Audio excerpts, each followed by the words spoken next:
Dapat to tagtulo ra mo ni kaadlaw mapicture Mauna niya, maulang niya mong na-harvest.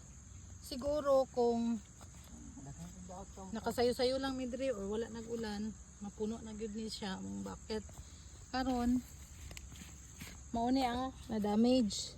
Ayan. paana dito ti pataas na. Ayan. Yan. Wala ang mga na-damage. Sayang kaayo jud as in, oh. Oh. Dagko ra ba? Ayan, oh. Na-damage siya kay grabe ang ulan. Unya, wala sila, nahinog na sila, oh. Na-overripe.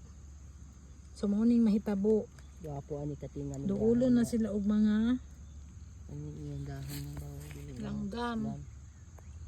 Ito yung dapat maiwasan pag nagkapabunga na ng strawberries. Sayang kay mas daghan ang nasira. I'm so sad. Siyangas mga rani niya. Mas daghan ang nadaot kaysa sa among na harvest. Oh my goodness. Kinsa na yung gipabantay na diri tuwas Marvin dito.